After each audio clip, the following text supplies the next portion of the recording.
Ito yung pinaka-struggle namin, yung may tatawagan ka ba tapos wala kang matawagan. Maghahanap ka daw ng mapapagtanungan kung saan yung bahay nila. Magtatanong ka, tingnan mo naman walang katao-tao.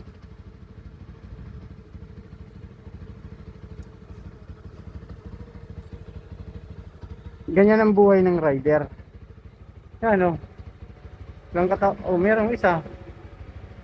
Tinanungan ko na rin kanina yan. Kaya ang gagawin ko na lang ngayon, maghintay na maghintay. Hindi ko alam. Yung chinat ko kung sasagot ba, hindi rin alam eh.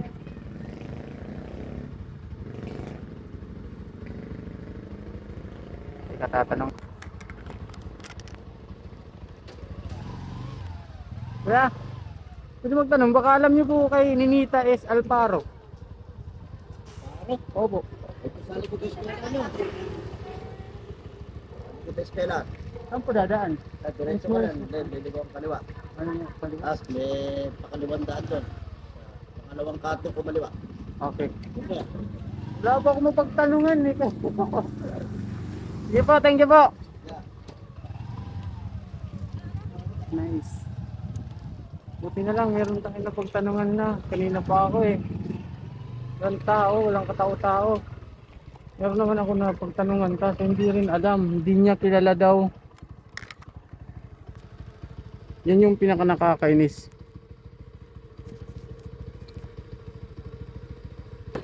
Ganito po yung ano, yung trabaho ng bilang isang rider.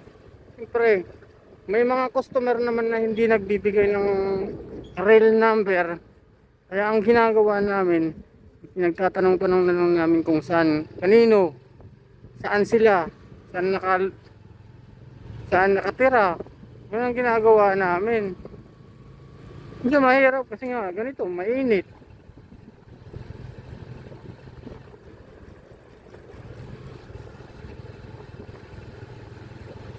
Dito daw ang daan. Iwan ko lang kung saan ba dito. Ito atay. May daan dito. Napunta na ako dito. So yun.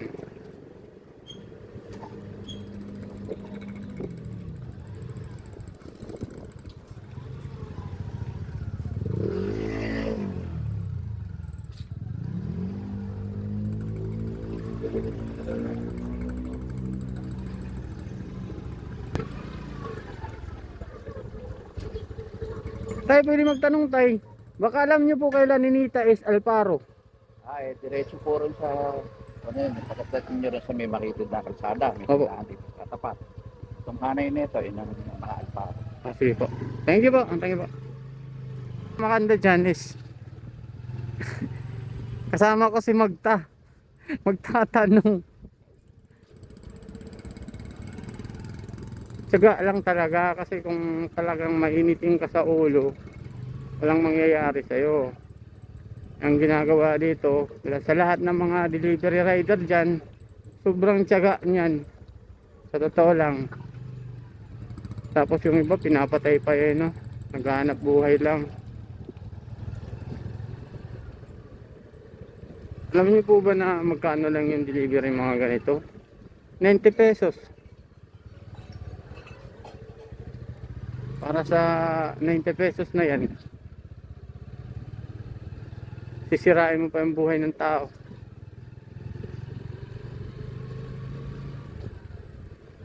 At saka sa mga ano, ibang rider din.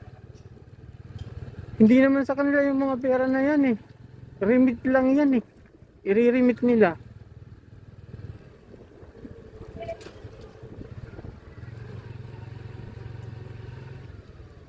Yata yun.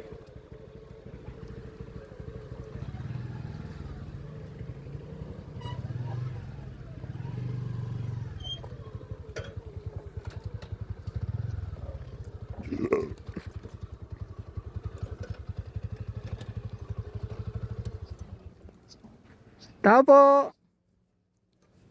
Tao po. Ninita S. Alparo. Dyan sa kabila. Dun sa kabila. Tindahan eh. Yung may tindahan na yan. Okay po. Thank you po.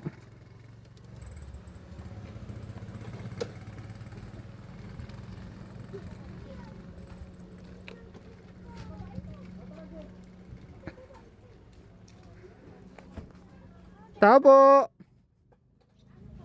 Ninita Alparo. Hawakan yung cellphone ko, natawag kayo. Oo nga po eh. Di po nasabi doon na nasa likod. Ang nangyari doon ako sa harap. Sa harap napunta. Oo. Kaya hanap ng hanap po eh. Kung alam ko lang nasa likod, dito na ako tumaan. Sige po, happy birthday po pala. Thank you po. Thank you very, very much. Okay po, okay po. Thank you po.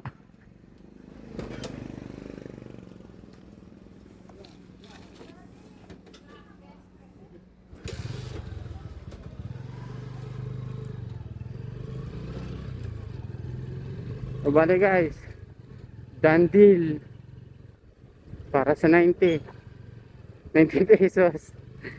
Di ba? Ano na yun? Pag naipon yan, nakakarami din tayo. Yan lang, diskarte. Sagaan lang sa buhay. Kasi kung sa totoo lang gusto mo talaga maging malaki yung kinikita mo, mag-ipon ka ng malaki, business ka ng malaki, araw-araw malaki yung kita mo nun. Yung ganito ay maliit lang, may pamilya ka pa, papadala ka pa. Awa naman yung mga Mormons na yan, mga misyonaryo tawag sa kanila, missionary. Kung bakit alam, yung mama ko is Mormon, eh kami ako hindi naman ako Mormon. Hello.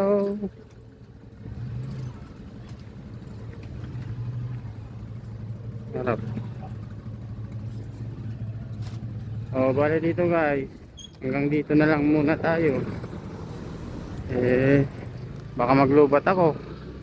Marami pa akong babiyahiin mamaya.